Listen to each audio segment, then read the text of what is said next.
Fala galera, muito boa noite a todos, é um prazer recebê-los aqui. Sejam bem-vindos, meus amigos. Sejam todos bem-vindos ao Periscope do PB. Que alegria recebê-los aqui nesse fim de noite, já quase começo de madrugada.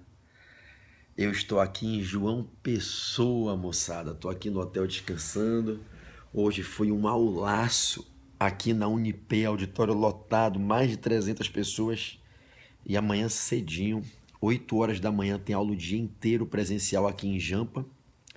E para a galera do Brasil, a gente tem o evento top amanhã, né? Que é o Gabaritando o Provão. Inclusive, eu deixei um vídeo de 1 hora que eu gravei ontem, lá no Rio, e vai entrar no evento amanhã. Todos os professores do portal amanhã ao vivo e 1 hora com o PB. Gravei o vídeo ontem, vídeo novinho, vai aparecer para vocês. Sejam bem-vindos aqui ao Periscope, tá? Que alegria recebê-los. A gente vai bater um papo muito legal hoje, viu, moçada? Hoje a gente vai bater um papo sobre direito civil, direito constitucional e direito tributário. Um bate-papo de 40 minutos, 45 minutos. Eu quero saber quem é a galera que quer ser aprovada. Quem é que está batalhando pela aprovação, quem é que quer acertar as questões na prova, questões de tributário, questões de constitucional, quem sabe acertando algumas questões de civil, tudo bem? A gente vai bater um papo muito bacana agora, tá certo? Então, quero agradecer a todos vocês aí que estão na live, gente do Brasil inteiro, já vi muita gente querida aqui, eu vou passando aqui o olho e eu vou vendo muita gente conhecida, muita gente mesmo. Não dá para eu cumprimentar pelo nome, vocês sabem disso, é muita gente, né? Tô vendo aqui uma galerinha fantástica aqui e sintam-se todos abraçados, todos aí amados, tá certo? Tô vendo o Jefferson Lessa, que passou comigo na segunda fase de Constitucional, lá do Esquadrão STF, Jefferson lá do Rio. Rodrigo Pérez, que passou na segunda fase tributário comigo lá do Rio. Jéssica Manauara passou comigo em Manaus da segunda fase tributário. Noel de Manaus. Cara, só gente do bem, né? Débora, beijo pra você aí no Rio. Ó, o Felipe passou na segunda fase constitucional comigo. Grande Felipe, cara, é muita gente, né? Poxa, já foram 26 mil pessoas fazendo o meu curso de segunda fase, sendo aprovadas aqui. Já aqui, beijo. Bom, vamos começar? Senão a gente fica aqui mandando beijo para todo mundo e não começa a aula, não é? Então, deixa eu agradecer a todos vocês, de coração. Estou vendo muitos ex-alunos aí que já foram aprovados, muita gente que vai ser aprovada, e eu quero começar agora um bate-papo de civil, tributário e constitucional, tá certo? Então, vamos fazer agora um combinado? Vamos fazer aquele combinado que a gente sempre faz? A partir de agora, vocês vão segurar as mensagens, vocês vão parar as mensagens um pouquinho aí, tá certo? Para a gente poder começar aqui a nossa aula. Então eu vou pedir para a galera que pare as mensagens um pouquinho, só um pouquinho, pare as mensagens, tá certo? Para a gente começar a aula, eu preciso que a galera pare de escrever na tela. Amo vocês todos, mas agora parem as mensagens, tá certo? Então, o que é que eu vou pedir para todo mundo? Parem de mandar mensagens, tá certo? Vou pedir a galera... Opa, deixa eu bloquear isso aqui, bloqueado, né? Vou pedir a galera que agora, só compartilhando a transmissão, quem puder, bota o dedinho aqui de onde saem os coraçõezinhos, aqui no cantinho da tela.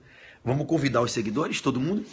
Todo mundo que está na live agora, para as mensagens, para eu poder começar a aula. Opa, mais uma bloqueada, não pode, né? Vocês sabem que eu não posso admitir isso aqui na live, né?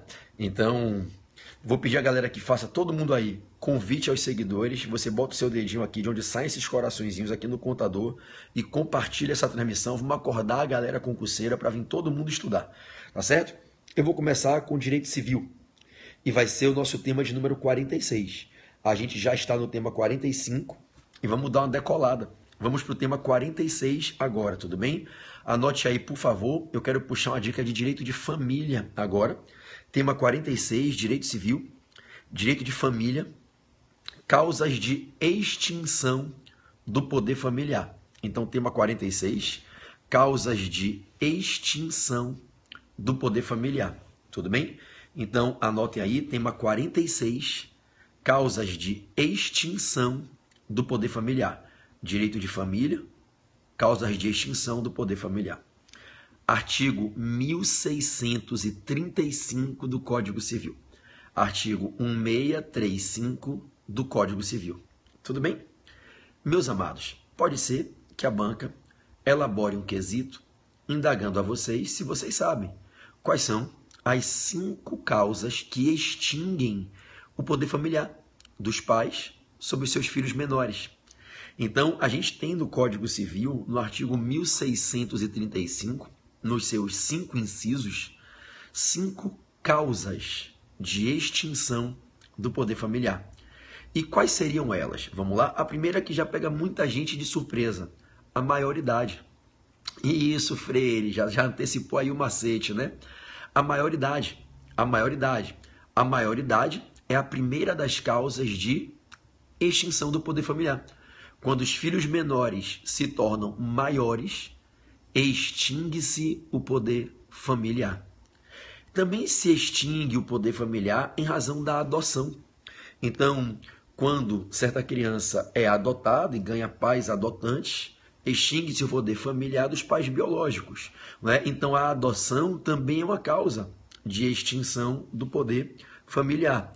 Então, a gente tem como causa de extinção do poder familiar, Filipão, aprovado na 2ª fase constitucional, Esquadrão STF. A gente tem, Filipão, você que está estudando para concurso, a gente tem como causas de extinção do poder familiar 5 causas. Maioridade, adoção, a morte, evidentemente, não tem como ter uma relação de poder familiar entre pais e filhos menores se uma das partes morre, então a morte, né? A morte, a emancipação, acreditem, e aí tem que tomar cuidado com a emancipação, vou dar um adendo no final, emancipação, então maioridade, adoção, morte, emancipação, e quando a gente tem a perda do poder familiar em razão de decisão judicial. Decisão judicial que extingue o poder familiar, retirando dos pais o poder familiar. Aí você vai dizer, PB, o judiciário pode decretar perda do poder familiar para os pais? Pode. Pode quando os pais, através de seus comportamentos, demonstram que não merecem continuar titularizando o poder familiar. Porque o poder familiar concede uma série de prerrogativas dos pais em relação aos filhos menores e permite aos pais exigir certos comportamentos dos filhos menores. Mas se os pais não se mostram idôneos para justificar o merecimento da continuidade desse poder, pode ser que um juiz, provocado em juízo dentro de um devido processo legal, declare a extinção do poder familiar. As hipóteses em que os juízes podem decretar a perda do poder familiar são listadas, anotem aí, por favor, no artigo 1638 do Código Civil, tá? Lá no 1638 nós temos 4 incisos e eles vão elencar as hipóteses em que os juízes podem judicialmente decretar a extinção do poder familiar, extirpando dos pais o poder familiar sobre seus filhos menores, né? Então são os casos de perda do poder familiar em razão de decisão judicial, tudo bem? É quando a gente tem, por exemplo, os pais que praticam atos contrários aos bons costumes, pais que castigam os filhos imoderadamente, né? Então isso legitima, né, a extinção do poder familiar por decisão judicial. Então vamos recapitular? Vamos recapitular quais são as 5 causas de extinção do poder familiar. Para quem já assistiu os meus macetes lá no Instagram do Professor Mascarado, do Direito Maceteado, né? Poucas pessoas sabem, muita gente não sabe que eu sou o Professor Mascarado, né?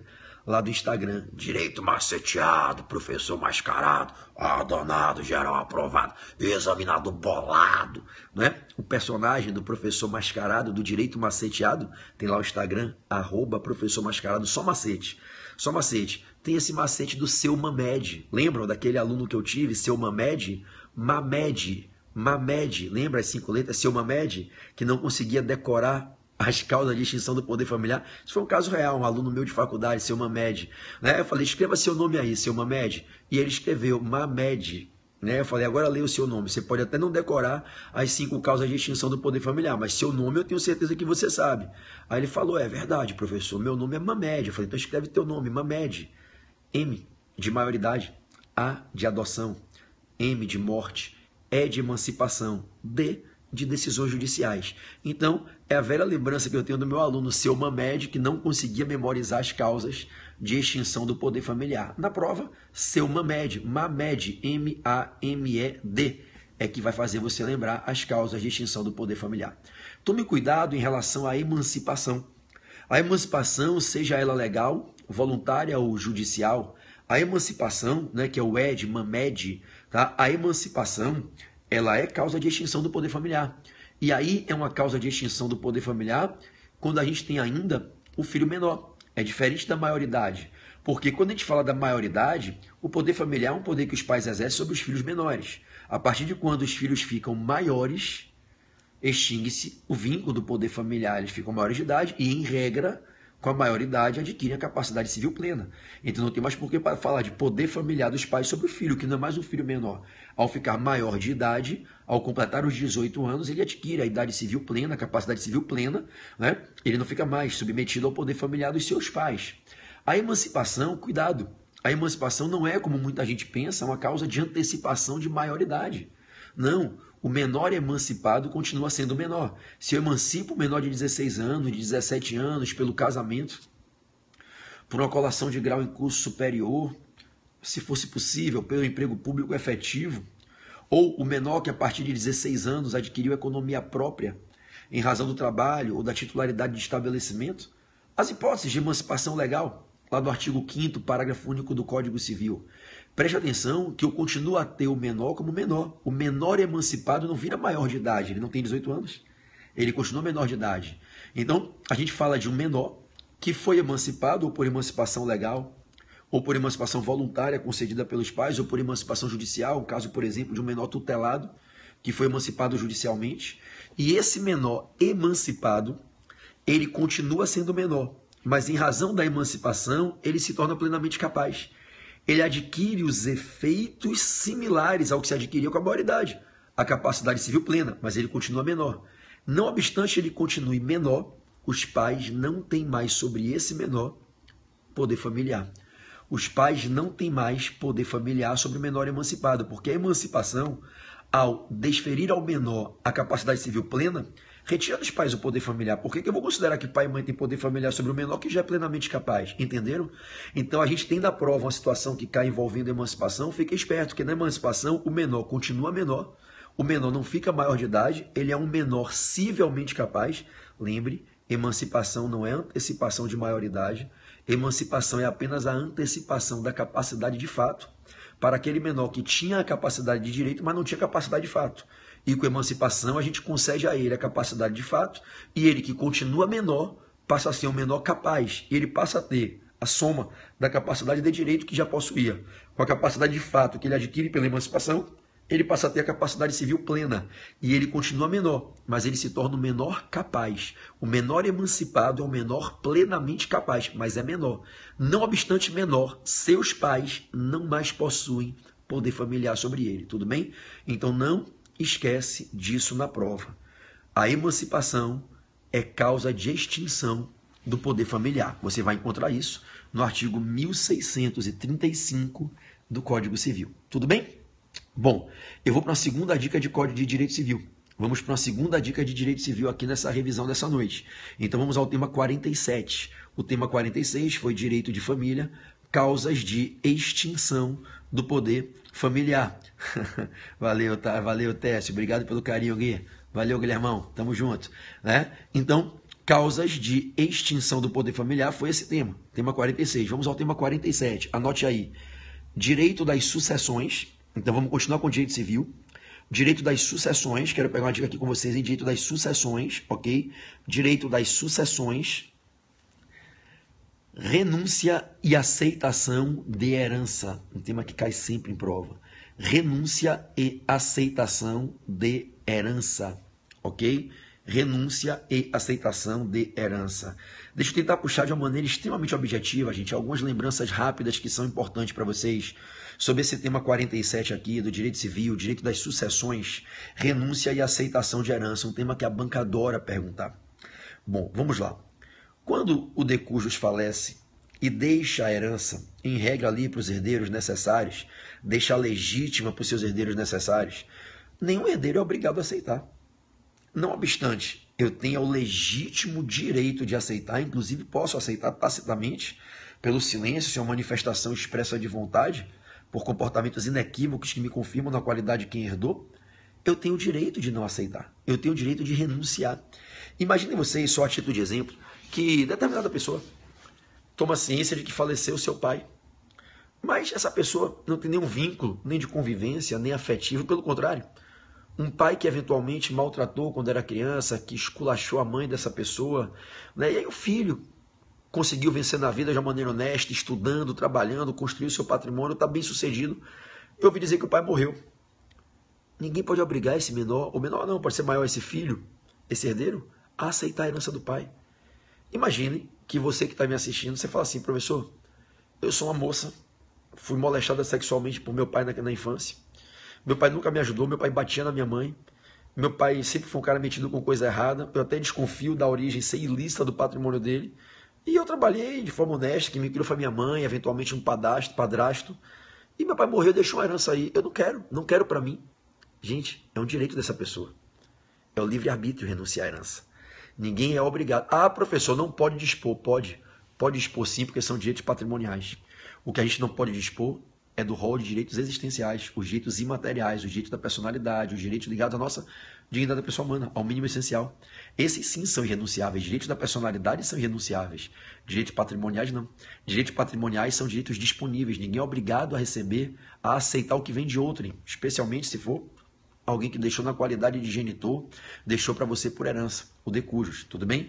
Então lembre, existe legítimo direito dos herdeiros legítimos renunciarem à herança. E aí vem a primeira pegadinha de prova.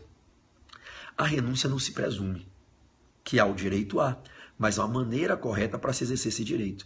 A renúncia tem que ser sempre expressa, gente. Sempre expressa. Então, se cai na prova, existe uma diferença clássica de questão de prova entre aceitação e renúncia de herança. A aceitação não precisa ser expressa, ainda que eu possa dá-la de modo expresso, no inventário, no arrolamento. Eu posso aceitar expressamente, mas eu posso aceitar pelo silêncio.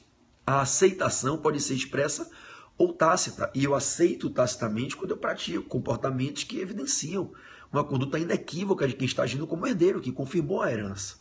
Mas a renúncia tem que ser expressa. E aí, meu irmão, anote aí no seu caderno, viu? O modo correto de renunciar à herança, caso haja essa intenção, é através de instrumento público ou termo judicial. Então anote que a renúncia à herança, que deve ser expressa e por instrumento público ou termo judicial, a renúncia à herança é um direito legítimo dos herdeiros legítimos, de quaisquer herdeiros. Só que para que se possa exercer esse legítimo direito de renunciar à herança, não pode ser de forma tácita, não existe renúncia tácita. A renúncia tem que ser de modo expresso e ou por instrumento público ou por termo judicial. Tudo bem? Gente, a renúncia, ela não pode ser parcial. Ou você renuncia o seu direito de herdar, ou você herda. Você não pode renunciar em parte, renunciar a termo, renunciar sob condição, isso não existe. Só tem duas opções, ou você aceita a herança, ou você não herda nada. Ou você aceita, ou você herda. Ou você não aceita. Óbvio. Se você aceitou, você herda. Não é? Óbvio. Então, a aceitação, que pode ser expressa ou tácita, significa que você aceitou receber todo o seu quinhão. A renúncia, se você renunciar, você abre mão de tudo o que você receberia. Não existe vou renunciar 50%, vou renunciar 1/3, vou renunciar se acontecer o evento futuro incerto, vou renunciar acontecendo a data tal, evento tal, termo. Não. Não cabe, anote, não existe renúncia parcial, não existe renúncia a termo, não existe renúncia sob condição. Quem renuncia, e é sempre de modo expresso, por instrumento público ou termo judicial, abre mão de toda a sua herança, ok? Gente, operada a renúncia à herança, essa renúncia que a gente chama de renúncia abdicativa, o herdeiro abdica de herdar, a gente costuma dizer, anote isso, que isso cai muito em prova, tá? O evento amanhã é aqui no Hotel Luxor Norte, aqui em Cabo Branco, eu estou aqui agora, inclusive, estou aqui no Luxor, né? Então, é aqui no auditório do Luxor, tá bom? São quase 300 cadeiras aqui no auditório amanhã, e ó, quem vier chega cedo que não vai ter vaga para quem quer, viu? Hoje na Unipera eram quase 400 pessoas, o auditório aqui é menor. Amanhã essa porra vai lotar, vai bombar de gente aqui em João Pessoa, tá? Quem vier para o evento amanhã, chega cedo, por favor, tá? O pessoal da turma presencial do portal tem 130 cadeiras reservadas para vocês. A galera que não é da turma presencial, chega cedo que vão ser 100 e poucas cadeiras, tudo bem? Então vamos lá, todo mundo junto. Se cai na prova, a gente costuma dizer, porque está na lei, vou dar os artigos, que a renúncia à herança, ela opera efeitos retroativos à data da abertura da sucessão. Então é como se a sucessão não tivesse acontecido. É como se eu dissesse assim, José faleceu hoje e ao falecer tem duas herdeiras, Maria e Joana. Com a morte de José, a gente diz que ocorre o direito de sesine e a abertura da sucessão. Mas se Joana vier a renunciar, essa renúncia feita por Joana retroage à data da abertura da sucessão. E aí é como se naquele dia que José morreu, e lá na frente, logo ali depois, Joana veio e disse: Excelência, eu quero renunciar de forma expressa a termo judicial, eu não quero herdar. Na prova, você vai marcar como verdadeiro, se vier escrito que a renúncia, no meu exemplo, feita por Joana, retroage à data da abertura da sucessão. E é como se não tivesse ocorrido transmissão. É como se fosse uma mentirinha jurídica, uma ficção jurídica para dizer que é como se Joana fosse pré-morta. Então, se, por exemplo, meu pai vindo a falecer, né? E eu espero que isso demore muito ainda. Meu pai que vai fazer 80 anos, vindo a falecer, o velho PBzão. Se eu, PB, o Rafa, RB, meu irmão, quisermos renunciar, um jeito que a gente tem de renunciar a herança. Mas, eventualmente, eu e o Rafa renunciamos e fica tudo para minha mãe, que é cônjuge, meieira, herdeira necessária, né? Então, se eu chegar e disser para o juiz, Excelência, no inventário, eu vim aqui formalizar um termo judicial de renúncia à herança. Esse meu ato, obviamente, é depois da morte de meu pai. Mas o direito civil faz uma ficção de dizer que a renúncia à herança retroage à data da morte. Retroage à data que houve a abertura da sucessão. Quando o decurso morre, abre-se ficticiamente a sucessão dele, dito de sesine. E aí a renúncia retroage à data da abertura da sucessão e é como se não tivesse ocorrido transmissão, vocês entenderam? No efeito análogo é como se eu fosse deserto, ou pré-morto, na hora que meu pai morreu. Tudo bem? Então, na prova, você que já sabe que a renúncia é um direito legítimo, porque direitos patrimoniais são disponíveis, você já sabe que não cabe renúncia tácita, a renúncia é sempre por expresso, já sabe que tem que ser por termo judicial ou instrumento público, você já sabe que não cabe renúncia parcial, renúncia a termo ou renúncia a condição, você está aprendendo que a renúncia retroage à abertura da sucessão e faz com que a gente considere como se não tivesse ocorrido transmissão dos bens ao herdeiro que renunciou, ok? A renúncia vai para o monte, tudo bem? Beleza. Moçada, mais uma importantíssima que derruba muita gente em prova. Vocês já pensaram se um dos herdeiros legítimos, além de herdeiro, for legatário? Imagine o seguinte, imagine que meu pai, hoje em vida ainda, queira fazer um testamento, poderia doar também, fazer um testamento, deixando em testamento um legado para meu irmão Rafa, de 50% do patrimônio dele. Meu pai pode. Né? Toda pessoa pode dispor livremente de até 50% dos bens do seu patrimônio, preservando 50% para os herdeiros legítimos, ok? Então, preservado o quinhão de 50% destinado às expectativas de direito da legítima, a pessoa em vida pode dispor de 50% do patrimônio dele, ou doando, e se for em até 50% ao tempo da doação, a doação é válida, não se configura como doação inoficiosa, ou deixando em testamento, beleza? Vamos lá para vocês entenderem a questão de prova, cai sempre. Imaginei que meu pai elaborou um testamento e deixou para Rafinha, né? 50% do patrimônio dele. Nada mais do que justo. Eu saí de casa com 18 anos de idade, eu estou fora de casa há 21 anos. Rafa está ali do lado de meu pai todo dia. Claro que o meu pai, a gente é conectado espiritualmente e a gente está sempre junto em espírito, em alma, em coração. Sempre. A conexão das pessoas é espiritual. As pessoas que se amam de verdade, o amor supera a distância, o amor vence o cansaço, o amor vence a ausência. O amor não está ligado à convivência física, o amor está ligado à conexão de espíritos. E a minha conexão com meu pai ela é espiritual, sempre foi. Mas Rafa, meu irmão, está no dia a dia com meu pai. Rafa continuou morando em Salvador, ali vizinho de meu pai, cuidando de meu pai e de minha mãe. E eu, pelos destinos da vida, fui morar no Rio de Janeiro, 2.000 quilômetros de distância, 1.700 quilômetros. Nada mais justo do que meu pai dizer, Pedrinho, eu vou deixar em testamento 50% para Rafa, eu posso deixar para um estranho. E eu vou dizer, claro, pai, nenhum problema, é um direito que você tem. Primeiro, que a lei te dá esse direito. Segundo, é mais do que merecido, o Rafa te acompanhou a vida inteira. Então, imagine que meu pai deixa 50% para Rafa em testamento, tudo bem? Rafa é legatário. Só que Rafa, como filho, também é herdeiro e concorre por igual comigo na herança, ok? Aí imagine que ficou uma parte da herança, 50%, para que eu divida com Rafa e minha mãe, que também é herdeira, beleza? Rafa é herdeiro e legatário. Gente, é legítimo o direito de que o herdeiro e legatário ao mesmo tempo possa aceitar o legado e renunciar à herança. Então entenda, ele pode aceitar o legado e renunciar à herança. Do mesmo modo, ele pode dizer, olha, eu vou rejeitar o legado, não quero aceitar o que meu pai deixou em testamento para concorrer com o Pedrinho e com minha mãe por igual. Nos direitos que a lei estabelece, com o Pedrinho, mesma classe por igual.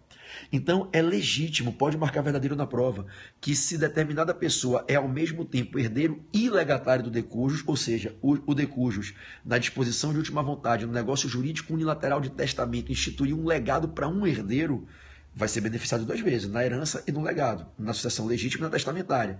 Ele pode renunciar só a um dos dois. E isso não é renúncia parcial. Ele está aceitando a herança dele por inteiro e renunciando o legado. Ele pode aceitar o legado e, se aceitar por inteiro, renunciando a herança. Isso não configura renúncia parcial, porque não cabe renúncia parcial. Renúncia parcial seria ele dizer, olha, eu vou aceitar só o terço da minha herança. Não, ou você aceita a herança inteira ou você não aceita nada. A herança. O legado é outra coisa. Então isso derruba muita gente em prova, que as pessoas confundem duas coisas autônomas, que são a herança e o legado, com renúncia parcial. E não é renúncia parcial. Tudo bem?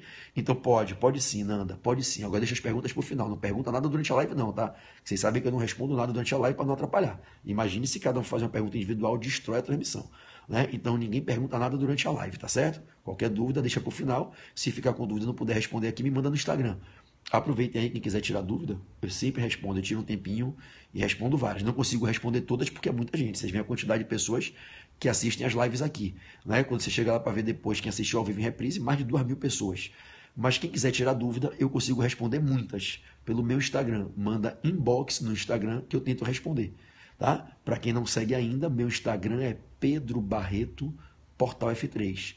Pedro Barreto, que é meu nome, Portal F3. Mônica E, Moniquinha Manier, Golfinho 14, que está no Rio de Janeiro, já digitou Pedro Barreto, com 2T, Portal F3 lá no Instagram, tá certo? Se vocês não seguem ainda, sigam o meu Instagram e qualquer dúvida vocês mandam por lá. Não vou prometer que eu vou responder a todos, porque tem dias que eu recebo 50 perguntas. E aí é humanamente impossível, eu dou aula o dia inteiro. Tá? Mas eu sempre estou tentando responder as mais rápidas, as mais pequenininhas eu procuro responder. Tá certo? Show de bola. Bom, moçada, então essas foram aqui algumas pontuações sobre aceitação e renúncia de herança. Anotem os artigos aí, por favor, mais importantes. Artigos 1804 a 1813 do Código Civil. 1804 a 1813 do Código Civil. Beleza? Então, esses foram os temas 46 e 47 desse nosso bate-papo. Beleza? Renúncia e aceitação de herança, artigos 1804 a 1813 do Código Civil. Vamos para o tema 48. Vamos para o tema 48 e eu vou entrar com vocês agora em direito constitucional. Tema 48, direito constitucional. Ok? Então, anota aí. Controle de constitucionalidade, controle de constitucionalidade, controle de constitucionalidade e cabimento da ADPF. Controle de constitucionalidade e cabimento da ADPF. Para quem se lembra, ADPF é uma das ações de controle. E o que quer dizer ADPF? Arguição de descumprimento de preceito fundamental. Arguição de descumprimento de preceito fundamental. ADPF. Tudo bem? Então vamos embora. Vamos lá? Cabimento da ADPF. Minha gente, a gente sabe que existem 4 ações clássicas de controle de constitucionalidade. ADI, ADO, ADC, ADPF.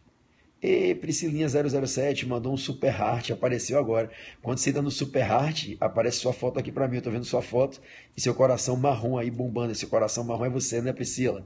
Tá lá no Rio de Janeiro mandando super heart aí, super coração. Que show, Priscilinha. Saudade de você, minha linda. Tava com saudade de você aqui, né, no meu Periscope. Priscila 007 lá do Rio de Janeiro mandou super heart. Ah, garota. Show de bola, eu ativei o super heart aqui. Que top, você tá aqui aparecendo para mim. Quem manda super heart fica aqui, a sua foto tá na tela, eu tô te vendo. Eu tô vendo sua foto aqui. Que show, né? Muito obrigado pelo super coração. Valeu, Pri. Então vamos embora. A gente sabe que existem 4 ações básicas de controle abstrato de constitucionalidade.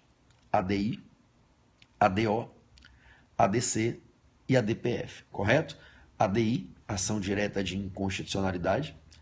ADC, ação declaratória de constitucionalidade. ADO, ação de inconstitucionalidade por omissão. E a ADPF, que aqui nos interessa. Parabéns, Thaís, orgulho de você. ADPF, arguição de descumprimento de preceito fundamental. Bom, primeira coisinha que vocês vão anotar aí no caderno. Existe uma regra mãe para disciplinar o cabimento da ADPF. E essa regra se chama princípio da subsidiariedade, princípio da subsidiariedade da admissibilidade. Princípio da subsidiariedade da admissibilidade. A ADPF é uma ação que tem seu cabimento, sua admissibilidade, guiada pelo princípio da subsidiariedade.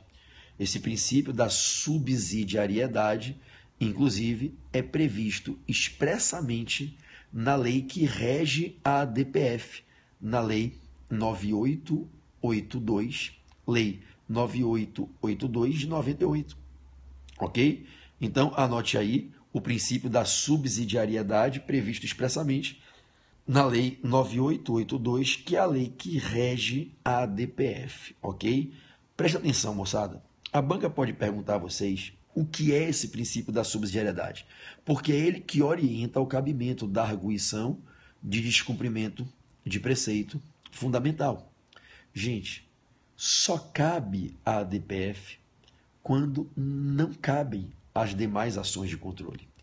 A ADPF é aquela ação que você só usa quando você não tem o cabimento da ADI, da ADO, da ADC.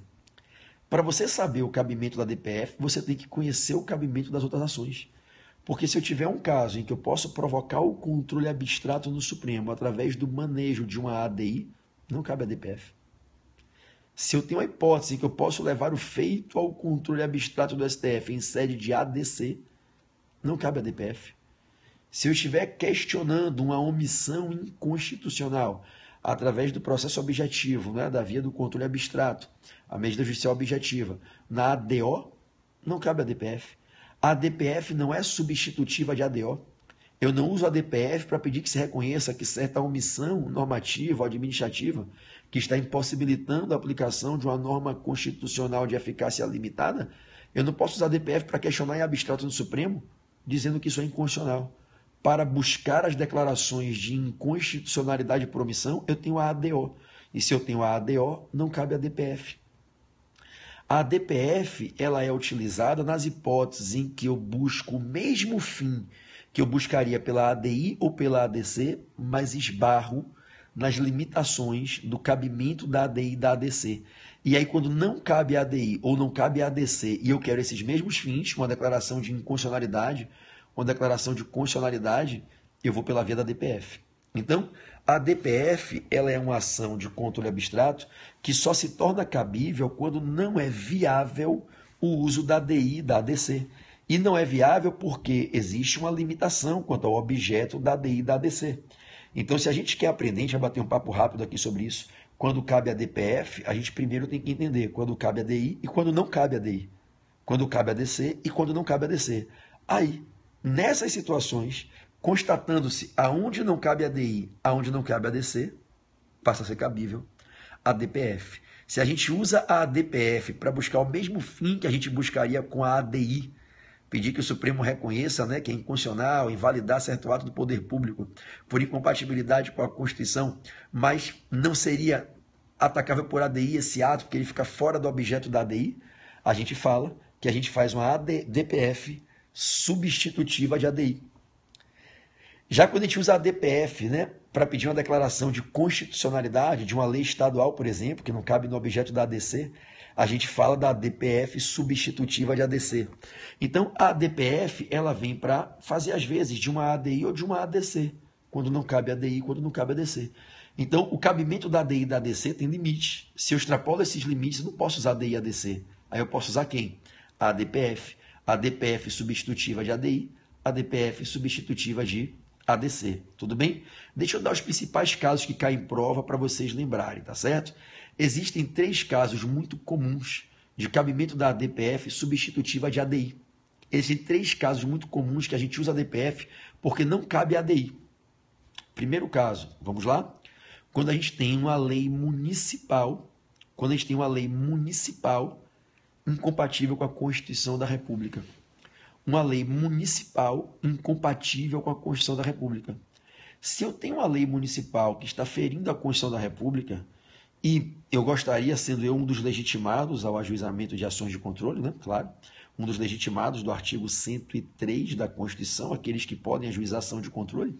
Se eu sou o Procurador-Geral da República, o Conselho Federal do AB, o Presidente da República, um governador de Estado ou do DF, mesa diretora da Câmara, do Senado, ou de Assembleia Legislativa Estadual, ou Câmara Legislativa do DF, se eu sou um partido político com representação no Congresso Nacional, a confederação sindical, a entidade de classe de âmbito nacional, se eu sou um dos legitimados ao ajuizamento de ação de controle, moçada, se eu percebo que uma lei municipal está violando a Constituição, ora, para pensar.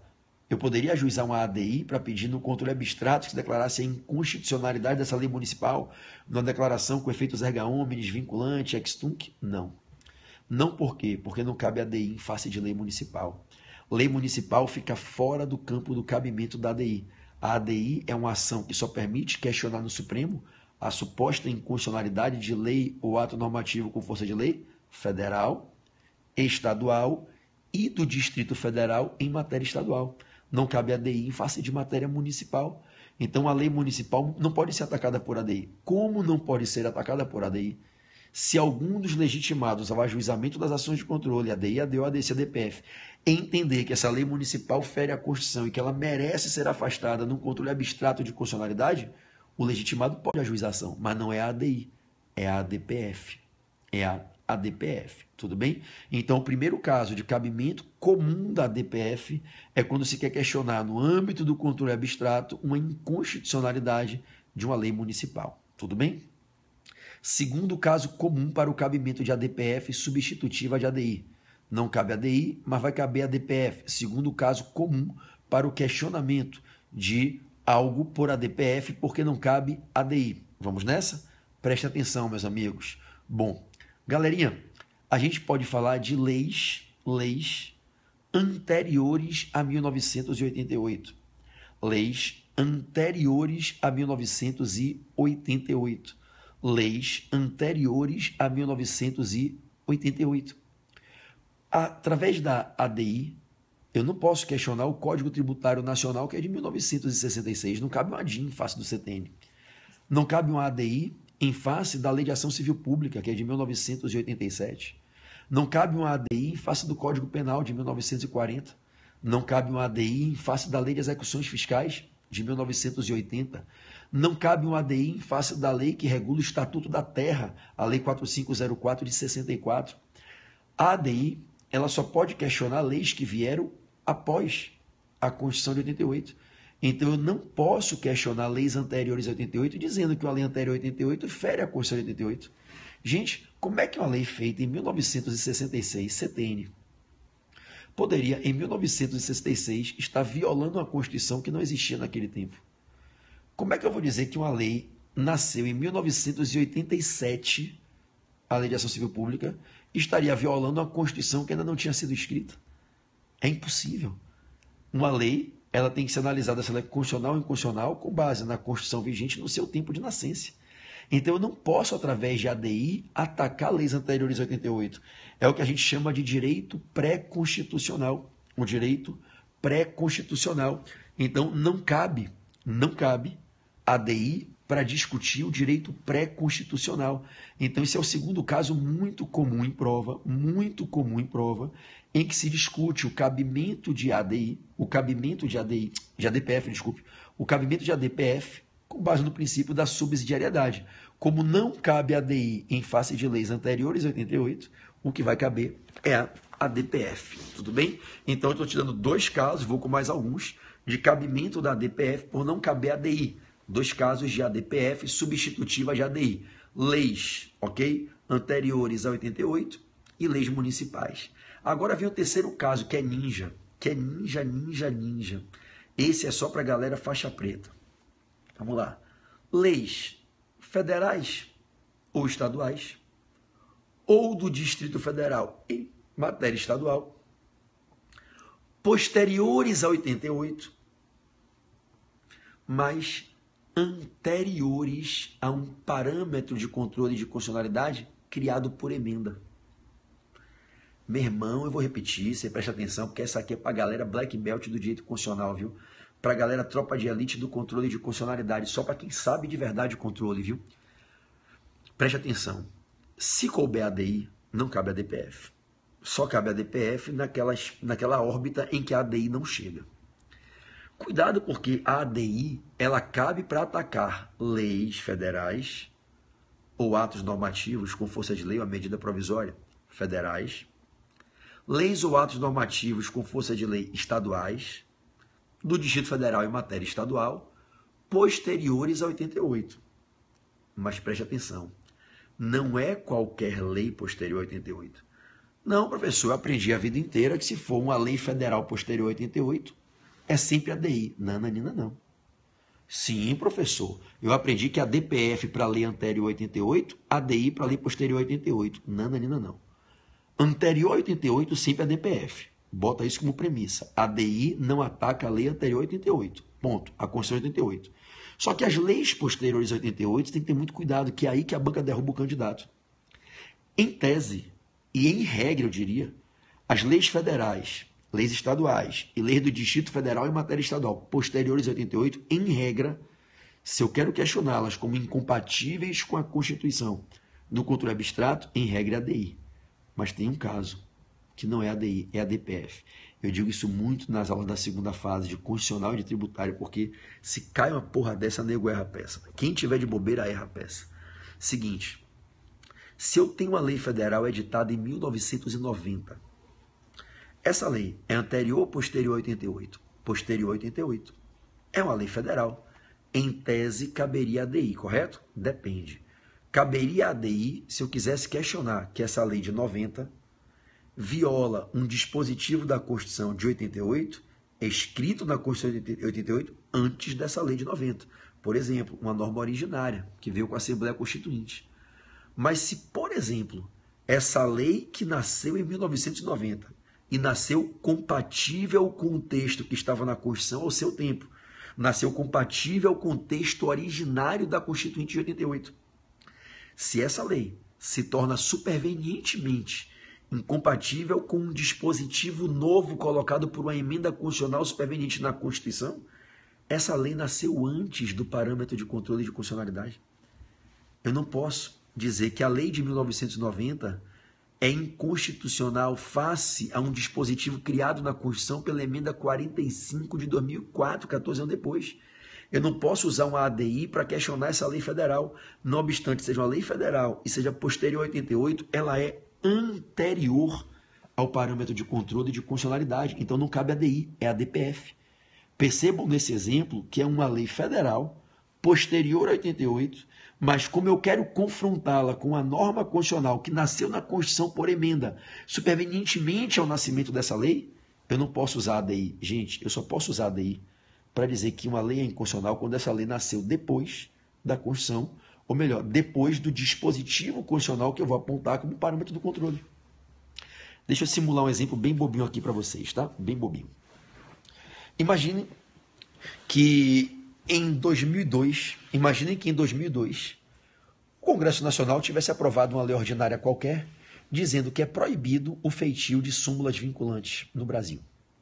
Então imagine que em 2002 fosse editada uma lei alterando o Estatuto da Magistratura, dizendo, a lei complementar dizendo que é proibido o feitio de súmulas com efeito vinculante. Uma lei em 2002. Imagine que em 2004 a emenda 45 veio e deu ao Supremo Tribunal Federal o poder de fazer súmulas com efeito vinculante. Quando a lei nasceu em 2002 e disse que não pode ter súmula vinculante, não existia nenhuma previsão na Constituição determinando que o Supremo pudesse fazer súmulas vinculantes. Naquela época, da gênese da lei, 2002, não existia essa norma na Constituição. Essa lei nasce como uma lei constitucional. Ela é de 2002, 14 anos depois da Constituição de 88 entrar em vigência. Mas quando chega no final de 2004 e vem a emenda 45 e diz que o Supremo pode fazer súmulas vinculantes, a emenda 45 torna essa lei incompatível com a Constituição, com o novo texto. O que é que eu tenho aqui? Uma lei federal posterior a 88, mas que é anterior à nova norma constitucional de 2004, que torna lá incompatível. A lei é de 2002, a norma constitucional que a tornou incompatível é de 2004. Eu não posso questionar que essa lei de 2002 é inconstitucional em face da nova norma constitucional criada por emenda em 2004 por ADI. só por ADPF. Então, a gente vai colocar no campo do cabimento da ADPF essas situações de leis federais ou estaduais ou do Distrito Federal em matéria estadual, posteriores a 88, mas anteriores ao parâmetro de controle criado por emenda. Então veio a Constituição de 88, depois veio a lei federal estadual do DF. A lei nasceu compatível com a Constituição de 88, mas se fez uma emenda à Constituição de 88 depois dessa lei já existir, e essa emenda mudou a Constituição e o novo texto da Constituição tornou essa lei incompatível. O parâmetro de controle é o novo dispositivo da Constituição criado pela emenda. Para eu questionar que essa lei ficou inconstitucional em face a esse parâmetro novo, tem que ser a DPF. Então, se eu tenho uma lei anterior ao parâmetro, só por ADPF. Então, esse é o terceiro caso. Tá? O primeiro foi lei municipal, o segundo foi lei anterior a 88, o terceiro é a lei federal ou estadual ou do DF em matéria estadual, posterior a 88, mas anterior ao parâmetro de controle criado por emenda constitucional. Cara, isso em prova derruba geral. O quarto caso comum de cabimento de ADPF substitutiva de ADI é quando a gente tem um ato do poder público que não tem caráter normativo, um ato do poder público, bora Gezinha, saudade de você, linda, um ato do poder público sem caráter normativo, que viola o preceito fundamental da Constituição. Então, um ato do poder público sem caráter normativo, porque entenda, essa também é o bicho, tá? A gente, moçada, todo mundo comigo, tá? A gente só admite ADI, ADC em face de ato de caráter normativo. A ADI só permite o ataque, eu só posso questionar que é inconstitucional uma lei, um ato normativo com força de lei e até atos normativos acima da lei, como emendas constitucionais, que são superiores à lei, podem ser objeto de ADI, e tratados supralegais, que são acima da lei, podem ser objeto de ADI. Então, a ADI, ela só ataca atos normativos. O ato, para ser objeto de ADI, para eu questionar esse ato como violador da Constituição, tem que ter caráter normativo. É ato que está se materializando no exercício de poder normativo. E mais, é editando norma primária, norma geral e abstrata, lei, ato com força de lei, ato infralegal não.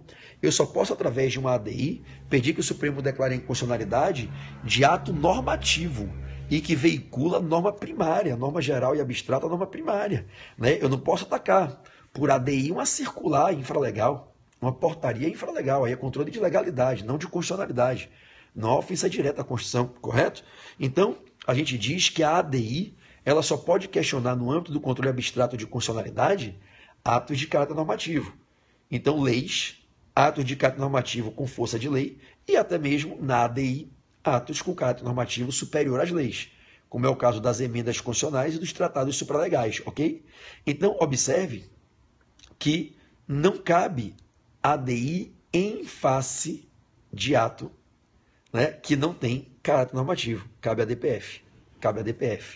Então, cabe a DPF para questionar atos do poder público desprovidos de caráter normativo que colidem com dispositivos constitucionais que abrigam preceitos fundamentais.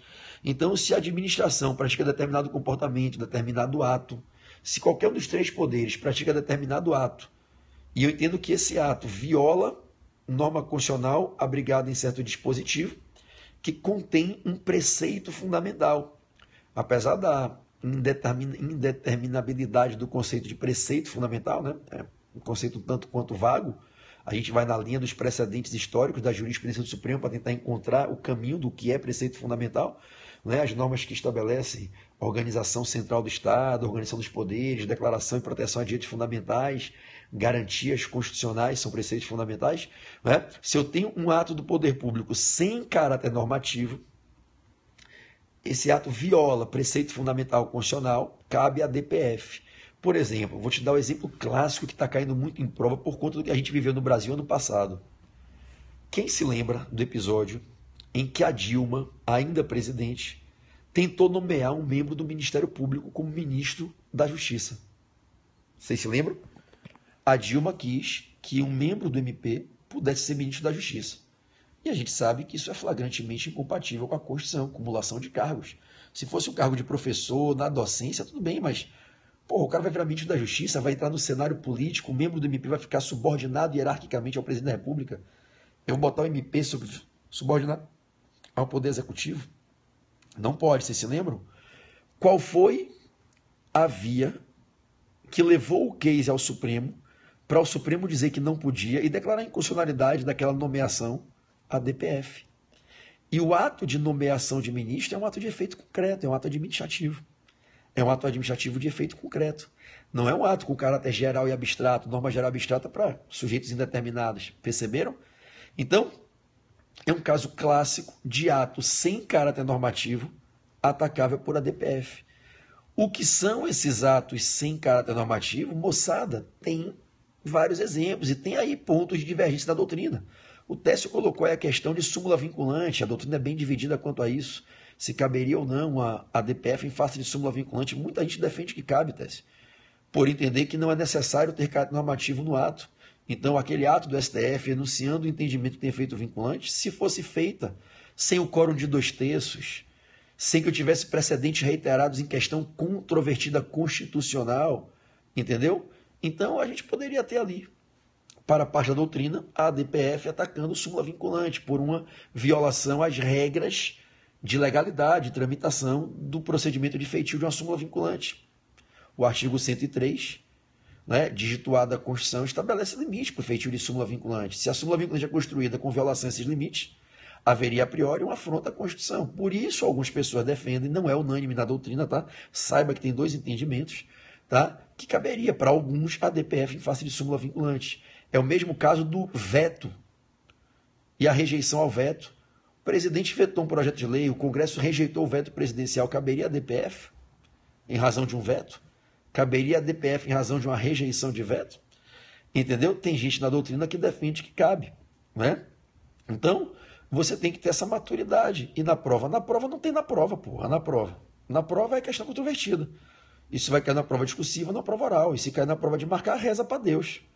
A doutrina é dividida ao meio. Examinador maduro não coloca questão controvertida em prova, de marcar. Só coloca em prova discursiva e prova oral. Prova objetiva nunca vai botar uma merda dessa. E se botar, senta e chora. Procura que for mais consistente dentro das alternativas de resposta. Eu não posso fazer nada se ele botar na prova. Existem questões que tem 3, 4 correntes na doutrina. Se o cara vai lá e bota uma porra dessa na prova, fodeu. E responsabilidade do examinador, não é minha. Então, o que você diz na prova discursiva, na prova oral, é que a DPF, ela pode, e isso, já vi várias questões. Então, o que a gente diz é que, numa prova discursiva, numa prova oral, quando a banca pergunta cabimento da DPF, a gente diz, olha, excelência, a lei é clara, 9882, a DPF cabe para questionar tanto atos normativos como atos do poder público sem caráter normativo, que possam eventualmente colidir com preceitos fundamentais constitucionais e que não possam ser atacados por ADI, ADO e ADC. E aí, em razão do princípio da subsidiariedade, constatado o não cabimento de ADI, ADO e ADC, vai caber a DPF. A DPF não fica presa a apenas atacar atos de caráter normativo.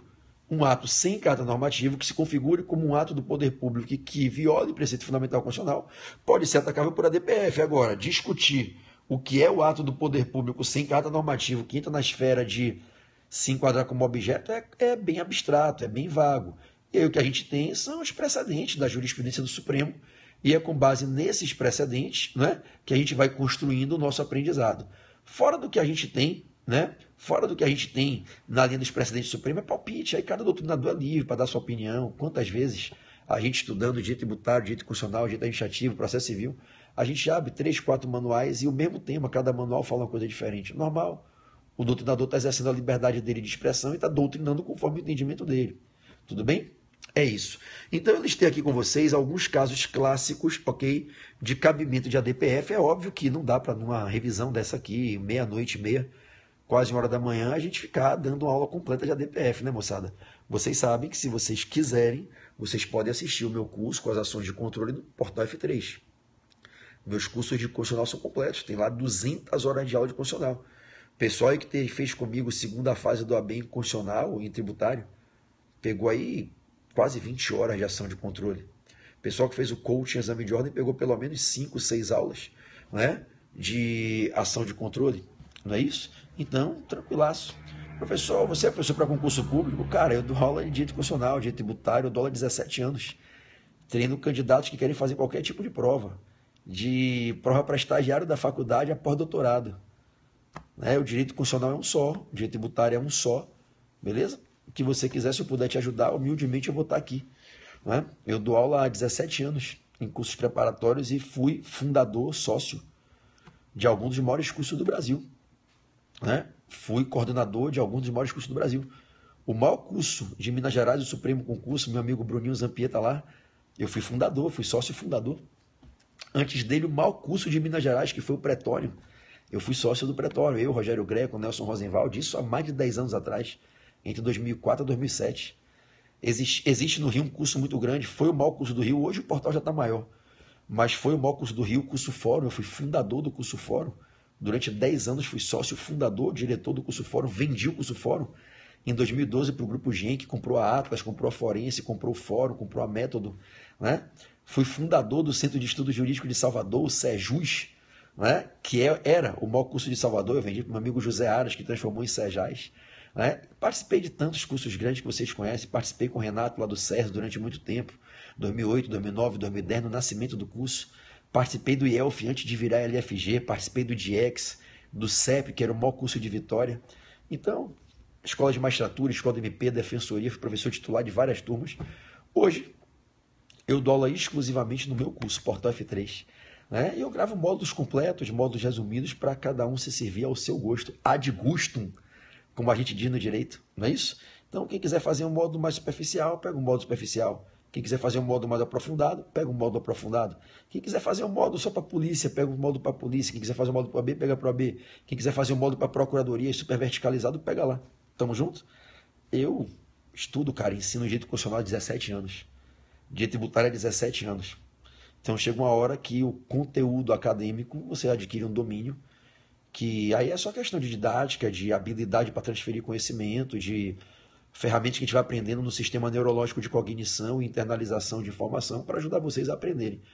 Mas o conhecimento, ninguém vai reinventar o direito constitucional, ninguém vai reinventar o direito tributário. O que vocês imaginarem eu já li. Aí é só ter a habilidade para ensinar conforme o propósito de cada prova, de cada concurso. Às vezes uma adequação para essa banca ou a outra, algumas questões mais adequadas a um perfil da Carlos Chagas ou da CESP, da ESAF. Eu já fui examinador de alguns concursos, já fiz parte de bancas concurseiras, não é isso? Então é isso, beleza? Bom, vamos lá. Então esse foi o tema 48, ok? Esse foi o tema 48. Bom, galera, eu vou com vocês com mais uma rapidinha de direito constitucional, mais uma rapidinha de direito constitucional, tá certo? Agora no campo 2, direitos fundamentais, ok? Meu contato para palestras, me chame pelo Instagram, tá? Vá lá no meu Instagram pessoal, Pedro Barreto, Portal F3, ok? Pedro Barreto, Portal F3. Manda um inbox lá que a gente avalia a possibilidade de fazer o aulão, tá certo? Pedro Barreto com 2T, Portal F3. Se alguém puder digitar meu Instagram aí, Pedro Barreto com 2T, Portal F3, ok? Bom, vamos lá. Caraca, vai dar 1h da manhã. Parabéns para vocês que estão aí, galera. Galera raçuda, guerreira, que está aí acordada até agora. É assim que se passa em prova, hein? Pagando o preço, renunciando. Madrugada de concurseiro é madrugada em cima de livro, em cima de videoaula, em cima de periscope, pagando o preço. Vamos lá, tema 49. Agora a gente vai com mais uma de direito constitucional. Direitos fundamentais, direitos fundamentais, direitos fundamentais e liberdade de reunião. Direitos fundamentais e liberdade de reunião. Direitos fundamentais e liberdade de reunião. Artigo 5º, inciso 16 da Constituição. Mari, domingo eu estou aí em Salvador, tá certo? Então, liberdade de reunião. Bom, vou ser bem objetivo com vocês. Esse tema está super na moda. O Brasil vive um caldeirão político há aproximadamente 5 anos. Há alguns anos que a gente vive uma ebulição social e as passeatas, as reuniões em ambientes públicos se tornaram uma realidade habitual nos últimos 5 anos dessa história aí recente de polêmica nessa jovial democracia brasileira. E aí tem sido muito comum que esse tema tenha despencado em provas, não é isso? Tem sido muito comum que nas provas, independente qual seja a banca, qualquer que seja o concurso, se venham venham caindo questões sobre os limites para o exercício dessa liberdade, de a gente se reunir em ambiente público para o exercício de uma outra liberdade, que é a liberdade de expressão. Então, o que eu vou fazer com vocês aqui agora é lembrar vocês quais são os limites para que, de forma válida, as pessoas possam exercer a liberdade de reunião. Lembre que a liberdade de reunião é um direito fundamental de primeira dimensão. Está ali dentro dos direitos humanos de primeira dimensão, os direitos de liberdade, que a gente foi conquistando na primeira era, na primeira dimensão histórica do processo afirmativo dos direitos humanos. Ali entre os séculos 17 e 18, nas revoluções de liberdade, a Revolução Inglesa, a Revolução Americana e a Revolução Francesa. Não é? Então, a liberdade de reunião é uma liberdade que a gente conquistou na primeira dimensão dos direitos humanos. Direito civil, direito de liberdade, e que está estampado no artigo 5º, inciso 16. E consiste numa prerrogativa que eu, que vocês, que todos nós temos, de nos agruparmos, nos reunirmos em bens públicos de uso comum do povo, em locais que são bens públicos de uso comum do povo, para que, nos reunindo, possamos, de forma conjunta, organizada, com força coletiva, exercermos a liberdade de expressão, a liberdade de crítica, a liberdade de exteriorização do pensamento, a liberdade de opinião. Então, a gente busca se reunir para que, reunidos, exerçamos um outro direito. O direito de emitirmos uma opinião, de fazermos uma crítica, de exteriorizarmos um pensamento, uma ideologia. Como diz o querido professor José Afonso da Silva, a liberdade de reunião é instrumental, ela é acessória, ela é meio para que na reunião a gente possa exercer uma outra liberdade, que é a liberdade de expressão, de manifestação intelectual, do pensamento, das ideologias, das críticas, das ideias.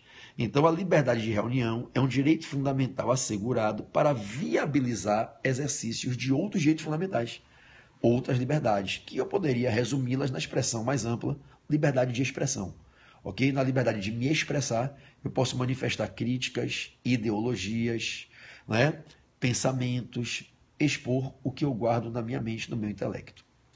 Bom, as pessoas não precisam de autorização do poder público para que possam se reunir em bens públicos de uso comum do povo. Mas, para que se possa exercer essa liberdade de reunião em bens públicos de uso comum do povo, sem que o poder público autorize, é dizer, o meu direito de me reunir com pessoas, independentemente de autorização do poder público, esse meu direito é condicionado a que eu obedeça a alguns limites estabelecidos na Constituição. Então eu queria lembrar vocês agora quais são esses limites do artigo 5º, inciso 16 da Constituição, limites que devem ser observados para que, caso observados, eu possa realmente exercer a minha liberdade de reunião, independentemente de qualquer autorização do poder público. Tudo bem? Beleza. Bom, apenas um comentário. Vocês devem ver, quando alguém vem aqui e comenta comentário de caráter político, eu excluo a pessoa. Aqui não é ambiente para isso. Não é porque o cara comentou Bolsonaro, até porque eu não votaria no Bolsonaro, mas respeito quem vota e cabe a mim, como professor, respeitar todo mundo. Só para que não fique parecendo que é algo pessoal contra o Bolsonaro. É porque o pessoal que é militante do Bolsonaro faz uma ação orquestrada de ficar no Periscope de madrugada, entrando em todas as transmissões e botando Bolsonaro 2018. E é extremamente inconveniente, no meio de uma aula, a pessoa chegar e falar junto com o professor. As pessoas não têm ainda educação para assistir aula por via digital, por Periscope e aplicativo. Se eu tivesse agora no auditório, eu duvido que uma pessoa levante a mão e gritar Bolsonaro no meio da minha aula. Seria uma falta de educação incrível. Então, quando a pessoa escreve na tela enquanto eu estou falando, é como se ela estivesse falando junto comigo. Não é uma sala de aula. Isso aqui é uma sala de aula. E tem pessoas aí que não estão de sacanagem, está acordado de madrugada na hora dessa, o cara está querendo estudar. Não é? O cara está aqui para dar raça, o cara está aqui, porra, sangrando, sacrificando o sono dele, o corpo dele pedindo descanso. Você está aí porque você tem um sonho, você está pagando o seu preço. Então é um desrespeito quando a pessoa fica no meio da transmissão escrevendo. Então, eu fiz um comentário porque eu já expulsei 5 pessoas aí que botaram Bolsonaro 2018. Apenas para que vocês saibam que não tem nada contra o Bolsonaro. Cada um é livre para ter seu candidato. Se fosse outro candidato, eu expulsaria também. Tá? Fique tranquilo. Só para deixar claro que se alguém for militante do Bolsonaro, não tem nada contra o Bolsonaro. Eu expulsei porque a pessoa está comentando política. Porra, sem noção, no meio da transmissão. Uma parada surreal. Tá certo? Vamos voltar. Então, continuando. Então, moçada, vamos lá. Quais são esses limites? Primeiro, a reunião tem que ser para fins lícitos. Para fins lícitos. De forma pacífica. Não pode ser uma reunião armada, então eu não posso convocar uma reunião convocando as pessoas para trazerem armas. Então, reunião para fins lícitos, conduzida de forma pacífica, sem que se configure como reunião armada, sem que pessoas estejam sendo convocadas para trazer armas, né? E eu preciso dar um aviso prévio à administração, para que a administração tome duas medidas. Verifique se a minha reunião, eventualmente, vai frustrar, vai prejudicar, vai colocar em risco a estabilidade, a segurança, a eficiência de uma outra reunião, convocada por alguma pessoa que tem o mesmo direito que eu, mas convocou primeiro que eu, para o mesmo local e horário, e para que a administração possa, caso constate que não vai frustrar outra reunião convocada para o mesmo local e horário, preventamente por outro co-titular do mesmo direito, que a administração possa se programar, se organizar, a depender dos efeitos da minha reunião. Eu posso gerar uma conturbação para a administração, ela pode precisar se organizar a nível de segurança pública, policiamento, inversão de trânsito, etc. Então vamos recapitular? Quais são os limites que eu tenho que observar e obedecer para que eu possa me reunir com quem eu quiser em praça pública, em via pública, em bens públicos de uso comum do povo, independentemente de autorização da administração, para que eu possa me reunir sem depender de que a administração me autorize. Quais são os limites? A reunião tem que ser para fins lícitos, conduzida de forma pacífica, não pode se configurar como uma reunião armada, então não posso convidar pessoas para que venham trazendo armas, não é? E eu tenho que dar um aviso prévio, com uma antecedência razoável à data que eu quero me reunir, para que a administração possa tomar duas medidas. Primeira, verificar se a reunião que eu estou convocando para o local que eu estou indicando e a data que eu estou marcando. Pô, quando eu estou cansado, você vê que meu olho fica esbugalhado, né, velho? Ele vai ficando claro. É o cansaço. Que a minha reunião não vai frustrar, impedir, prejudicar, abalar uma outra reunião convocada para o mesmo local e data primeiro que a minha. Então a administração vai dizer, olha, seu Pedro Barreto, o senhor está aqui vindo nos notificar que o senhor vai se reunir no domingo que vem, né, para fazer uma reunião aí com X pessoas no local tal, beleza. Não tem nenhuma reunião convocada para esse local e data primeiro que a sua. Ou até tem, mas não vejo incompatibilidade das duas. A sua não vai frustrar essa outra. Então, não tem nenhum problema. Obrigado por informar. A administração vai tomar as devidas medidas para, inclusive, gerar segurança para os próprios manifestantes e para não permitir que a sua reunião gere algum transtorno, alguma conturbação para o bom andamento da vida pública.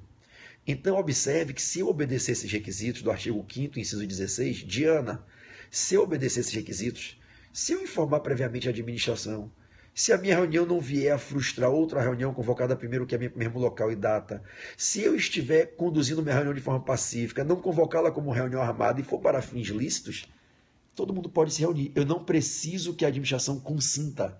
Isso aqui eu não dependo de licença ou autorização, não é ato dependente do consentimento do poder público. Então eu só preciso informar o poder público. Agora veja.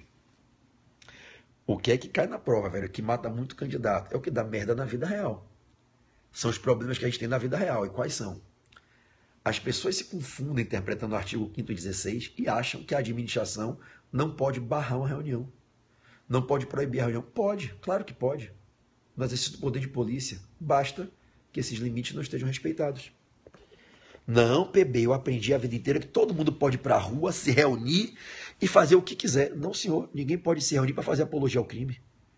Ninguém pode se reunir para pregar racismo, para pregar homofobia, para pregar ataques violentos contra outras pessoas. Ninguém pode ir para a rua convocar colegas para todo mundo chegar com foice, barra de ferro, pedaço de pau. Então, a administração pode não apenas impedir, como ela pode dissipar, inclusive com o uso da força, moderada, proporcional, gás, bala de borracha, enfim, né? Porque essa proporcionalidade é bem complicada, né? Porque você tem que analisar as circunstâncias do momento ali, né? A gente viu muito essa discussão na época dos black blocs, né? Porra, o que era o auxílio com o uso moderado da força contra os caras canibalescos, dando rajada, granada pra cima de PM. A polícia chegava tomando tiro de granada, tomando coquetel molotov vindo de tudo quanto era lado. O que é uso moderado da força numa circunstância dessa, né? Então, para a prova da gente, o que a gente tem que filtrar? Que o meu direito de reunião não depende da autorização do poder público, desde que eu exerça dentro dos limites constitucionais. Se eu ignoro os limites, se eu não respeito os limites constitucionais, a administração pode impedir a minha reunião, porque ela vai dizer: eu não tenho que autorizar a sua reunião se você respeitar o que a Constituição diz. Você respeitando o que a Constituição diz, você não depende da minha autorização, você só precisa me informar. Mas se você não respeita os limites constitucionais, você não tem esse direito. Porque o direito é um direito condicionado a se exercer dentro dos lindes constitucionais, entendem? Então imagine o seguinte: cheguei na administração para informar da minha reunião, a administração disse: olha, infelizmente já tem uma reunião convocada para o mesmo local, para o mesmo horário, e é incompatível a sua reunião com essa outra.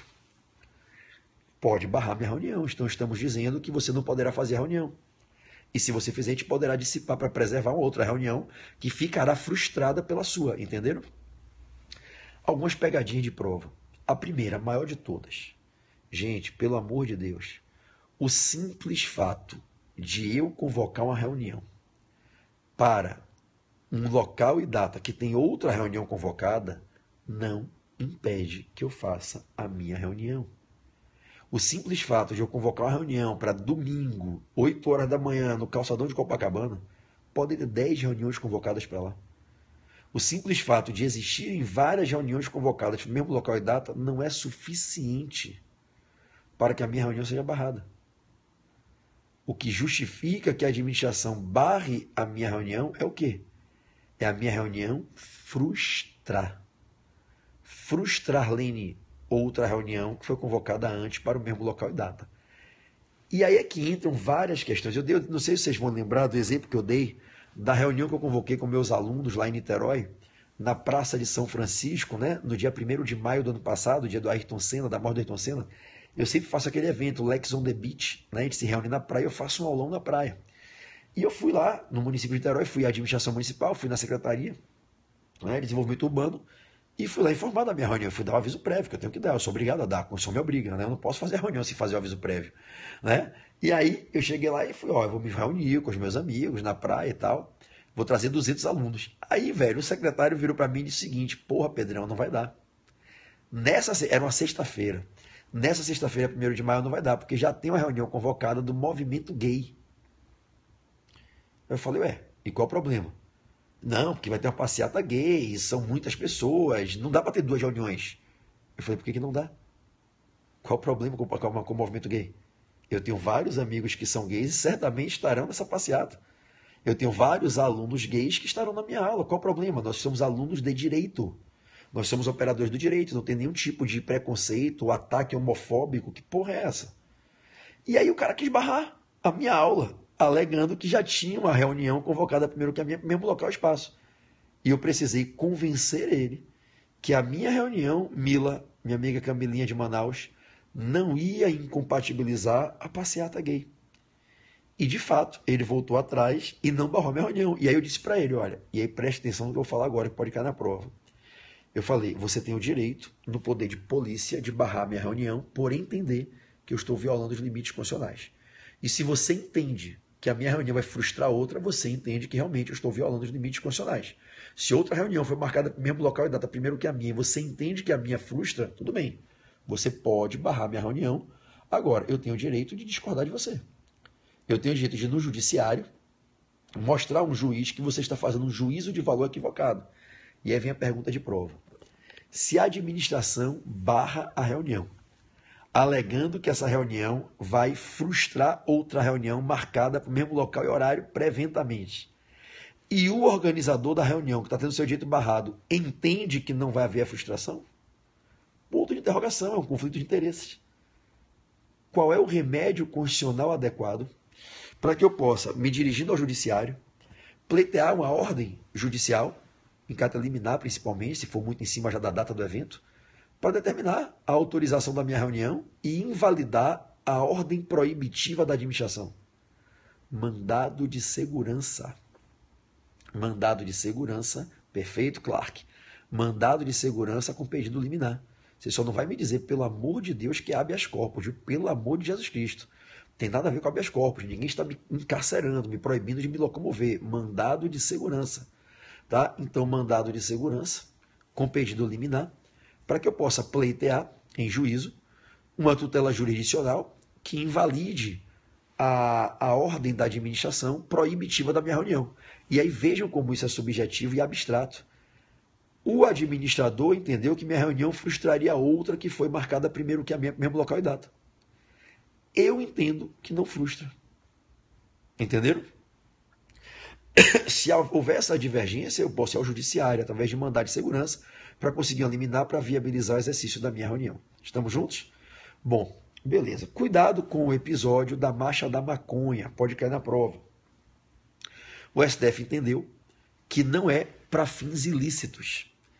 Algumas pessoas tentaram pressionar a administração para barrar a marcha da maconha em vários locais do Brasil, entendendo que ninguém poderia fazer um tipo de reunião como esse porque se estaria fazendo apologia ao crime. É errado, né, galera? Não tem apologia ao crime. As pessoas têm o livre direito de se reunirem nas ruas para dizerem que entendem, por exemplo, que fumar maconha não merece ser considerado tipo penal. Todo cidadão tem o direito de dizer sozinho ou com seus amigos em grupo que entende que certa conduta não merece ser tipificada da lei penal. Entendam que na marcha da maconha não havia uma reunião para fins ilícitos. Não havia uma reunião para fins de incentivar o crime, para incentivar o crime organizado, o narcotráfico, nada. Apenas aquelas pessoas que são praticantes do uso da maconha, que são usuárias de maconha, queriam dizer, olha, o uso de maconha é uma coisa normal na sociedade. Eu, Pedro Barreto, não uso. E sendo muito sincero com vocês, eu detesto o cheiro de maconha, me incomoda absurdamente. Mas eu não tenho nada a ver com quem fuma. O cara quer fumar a porra do bagulho dele, ele que fuma o cacete dele pra lá. Eu não tenho nada a ver com a porra do cara, cada um no seu cantinho, meu irmão, ele não me fazendo mal. O cara não vindo fazer mal a ninguém, deixa o cara fumar a porra da maconha dele, o nego toma cerveja e fica incomodando os outros, o nego fica em boteco virando cachaça, dando porrada nos outros, batendo de carro, deixa o cara fumar o baseado dele lá. Tenha lá um lugarzinho, um fumódromo, fume sua porra de seu baseado, fique loucão, fique zen, conversar com Bob Marley, vá ver o que você quiser e pronto, deixa o cara na dele. Agora, a gente não pode dizer que as pessoas irem para a rua dizer que acham que deve ser liberado o uso da maconha, que isso é apologia ao crime, não tem apologia ao crime coisa nenhuma. E o Supremo corretamente decidiu que não é para fins ilícitos. Foi o mesmo que aconteceu na época da abolição crimes do adultério no Código Penal. Gente, o Código Penal, quando foi escrito em 1940, ele previa adultério como crime. Como é que pode dizer que adultério é crime, então a sociedade brasileira é criminosa por natureza? Porque está entre as sociedades mais adúlteras do mundo. O adultério é uma realidade social desde a antiguidade. Desde quando a sociedade é sociedade, gente. Vamos parar de usar máscara, vamos parar de hipocrisia. O adultério existe porque o ser humano é ser humano, porque o ser humano não é monogâmico, porque o ser humano não aguenta. O adultério é uma realidade social e ponto final. E aí a gente vive o mundo da realidade e a gente continua no mundo de fantasia da história da carochinha. Acreditando naquelas mentirinhas que papai e mamãe contavam quando a gente era adolescente, ponto. Então imagina se ia ser todo mundo preso porque estava indo para a rua na época defender a revogação da lei penal para retirar a conduta de adultério do Código Penal. Não tinha nenhuma apologia ao crime. Havia apenas uma liberdade de expressão sendo exercida pelas pessoas, dizendo que entendiam que não merece ser alvo da intervenção subsidiária do Estado Penal uma conduta de adultério, como é o caso da maconha.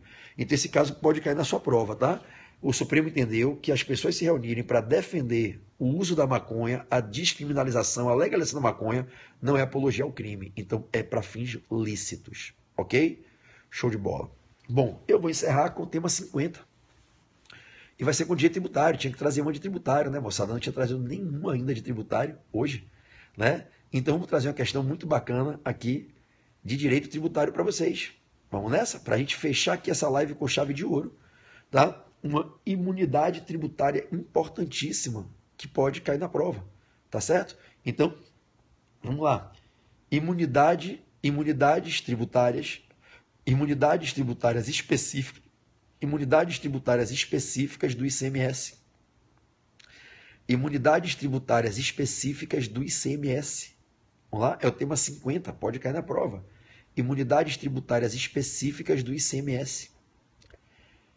Minha gente, ô Flavinha, lembro de você, claro, né? Tá na pós em tributário com a gente, tá? Vamos lá. Então, eu acho que você é do Paraná, né? Não tenho certeza, mas acho que você é de Curitiba, se eu não me engano, do Paraná. Vamos lá. Então, imunidades tributárias específicas de ICMS estão lá no artigo 155, parágrafo 2º, inciso 10. Ah, Flavinha, paranaense, lembro de você, curitibana. 155, parágrafo 2º, inciso 10, né? A galera de Paraná em peso aí, né? 155, parágrafo 2º, inciso 10, alíneas ABCD, ABCD da Constituição. 155, parágrafo 2º, inciso 10. Ai, que cansaço. Alíneas ABCD da Constituição. Vamos lá para a gente encerrar essa live, que eu preciso dormir, que amanhã, 8 horas da manhã, tem aula aqui em João Pessoa. Aí minha aula acaba às 6 da tarde, eu já pego o carro para Recife. Aí eu vou de carro para Recife, durmo em Recife amanhã. 7 horas da manhã de domingo eu pego o voo para Salvador. Aí dou aula de exercícios em Salvador o domingo inteiro. E de noite, 7 da noite, eu pego o voo para João Pessoa, para Piauí, Teresina. É pau, né, velho? Loucura da porra, né? Às vezes eu me pergunto o que é que eu tô fazendo na minha vida, mas é a missão, né? É por vocês. É por vocês. Tô longe dos meus filhos, morrendo de saudade dos meninos, né? Vamos lá, galera de Belém, de Fortaleza, de BH. Professor Kleber Barros entrou na live. Um beijo, Clebão. Um beijo, meu parceiro. Kleber Barros Brock, meu parceirão, professor do Portal F3. Vamos lá, questão 50. Tema 50. Vamos nessa? Vamos nessa. Gente, existem algumas imunidades tributárias de ICMS lá no artigo 155, parágrafo 2º, inciso 10 da Constituição. São 4 imunidades. Vocês vão prestar atenção agora no que eu vou falar, porque essas 4 questões podem cair na prova de vocês. E se essas 4 questões caírem na prova, vocês vão se lembrar dessa aula. E vocês vão falar, vocês vão marcar a letrinha que vai dizer que não incide ICMS, porque a Constituição proíbe. Não incide ICMS, vigorando imunidade tributária. Vocês vão marcar que o ICMS não incide em razão de proteção constitucional. A Constituição imuniza, nessas situações, os contribuintes. E por uma proibição constitucional, não incide ICMS nessas 4 situações. Tudo bem? Qual é a primeira? Qual é a primeira das imunidades em que não incide o ICMS? Exportação. Não incide ICMS na exportação. Professor Kleber Barros, fera demais em tributário. Sigam esse cara aí, pessoal. Kleber está comigo já dando aula há 1 ano e meio no Portal F3, é uma das minhas crias, um dos meus pupilos. Sigam Kleber Barros, professor lá do Portal F3, fera, vale a pena seguir ele, sabe tudo de tributário, tem uma história de vida linda. Então vamos lá. A primeira das 4 imunidades de ICMS, imunidade de ICMS na exportação. Então, quando certo estabelecimento está exportando mercadorias para o exterior, clica aí em cima dele aí, galera, segue ele, clica aí, segue que ele é fera. Quando certo estabelecimento, certo comerciante, certo fabricante está exportando mercadorias para o exterior, não incide ICMS. Não incide ICMS na exportação. Imunidade tributária de ICMS. Tudo bem? É a primeira, 155, parágrafo 2º, inciso 10, a linha A. Aí vem a segunda. A Constituição proíbe que incida ICMS nas operações que destinam de um estado para outro, operações interestaduais, em que o fornecedor do estado A vende para adquirente do estado B um de 5 bens. Se vocês estiverem fazendo a prova, preste atenção, e na prova cair a comercialização de um desses 5 bens, vocês vão lembrar dessa live, preste atenção para não errar na prova, e o fornecedor estiver em um estado alienando para um adquirente de outro estado, se for uma operação destinando a outros estados um desses 5 bens, não incide ICMS contra o fornecedor. O fornecedor vai ter imunidade de ICMS quando ele vende a mercadoria para adquirentes em outros estados. Ali, na saída da mercadoria, no estado de origem, tem imunidade de ICMS. Quando? Quando o fornecedor está fornecendo petróleo, inclusive lubrificantes, combustíveis líquidos derivados de petróleo, combustíveis gasosos derivados de petróleo e energia elétrica. Eu vou repetir. A Constituição diz que não incide ICMS nas operações que destinam a outros estados petróleo, inclusive lubrificantes, combustíveis líquidos ou combustíveis gasosos derivados de petróleo e energia elétrica. Então, você vai encontrar isso lá no artigo 155, parágrafo 2º, inciso 10, a linha B de bola. 155, parágrafo 2º, inciso 10, B de bola. Não incide ICMS nas operações que destinam a outros estados petróleo, inclusive lubrificantes, bem como combustíveis líquidos ou gasosos derivados de petróleo e energia elétrica. Tudo bem? Então, rapaziada, a gente diz que nas vendas desses 5 bens existe imunidades de ICMS, ok? Imunidade de ICMS na venda dessas 5 mercadorias. Inclusive, energia elétrica para fins tributários é considerado mercadoria. Se fosse serviço, não poderia incidir ICMS, já que o ICMS só incide sobre serviços de comunicação e serviços de transportes intermunicipais ou interestaduais, ok? Então, caindo na prova, comercialização de petróleo, inclusive lubrificantes, combustíveis líquidos derivados de petróleo, combustíveis gasosos derivados de petróleo e energia elétrica, fornecedor no estado A, vendendo para destinatário no estado B. O estado A não pode tributar esse fornecedor. É a imunidade assegurada pela Constituição. Estamos juntos? Bingo. Bom, para quem já estudou tributário mais a fundo, e eu não vou entrar nisso aqui agora na live, que isso aí é fora do foco, se esses bens estiverem chegando no estado de destino e forem adquiridos para consumo, o estado de destino pode tributar o adquirente. A regra é infraconstitucional, artigo 2º, parágrafo 1º, inciso 3 da Lei Complementar 87. Não tem nada a ver com essa abordagem aqui agora, tá certo? Por hora, estamos apenas falando da imunidade prevista na Constituição, ok? Vamos lá. Então, terceira imunidade de ICMS, são 4. Terceira, não incide ICMS na comercialização do ouro, quando o ouro é vendido como ativo financeiro ou instrumento cambial. Quando o ouro é comercializado como ativo financeiro ou instrumento cambial, esse ouro é comercializado dentro de uma operação do mercado financeiro. E aí, sendo comercializado numa operação dentro do mercado financeiro, o que incide é o IOF. Então, o ouro, quando comercializado como ativo financeiro ou instrumento cambial, ele é tributado com o imposto federal sobre operações financeiras, sendo vedada a incidência do ICMS. Então, anote, não incide ICMS nas exportações, não incide ICMS nas operações que destinam a outros estados, petróleo, inclusive lubrificante, combustíveis líquidos ou gasosos dele derivados de energia elétrica, não incide ICMS no ouro, quando o ouro é vendido como ativo financeiro ou instrumento cambial, porque o que vai incidir nessa circunstância é o IOF. E, por fim, não incide ICMS quando a gente tem serviços de comunicação nas modalidades de emissão de sons e imagens para recepção a título livre, gratuito e radiodifusão sonora. Eu vou repetir, fica tranquilo.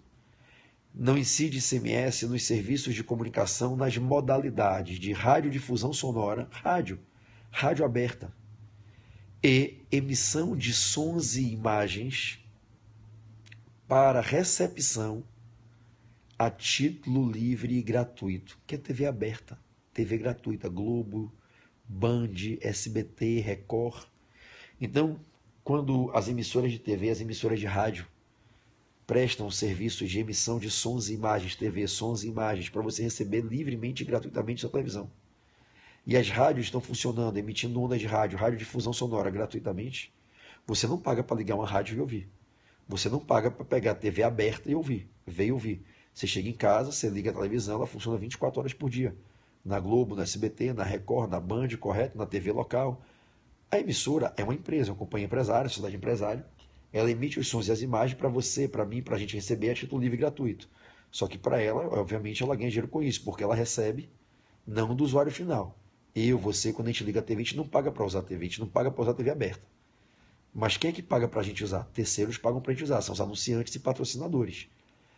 O Estado não pode cobrar ICMS sobre essa verba de patrocínio e anúncio.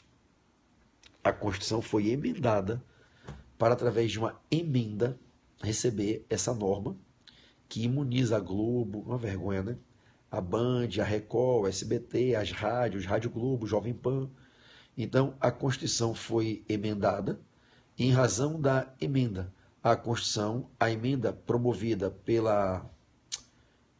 Porra, me desconcentrou, velho. Quando você tiver uma dúvida, por gentileza, me mande pelo Instagram. Não faça isso não, velho. De coração, não fique magoado com o meu comentário, não, porque a intenção não é ser grosseiro.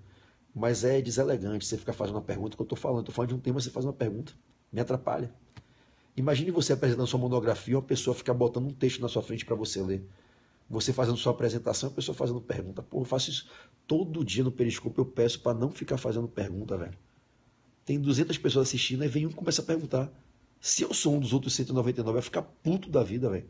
Eu assistindo aula, o professor falando e a pessoa perguntando, interrompendo. Porra, eu ia ficar puto da vida. Enfim, vamos lá. Já dei meu Instagram. Qualquer dúvida, manda pelo Instagram.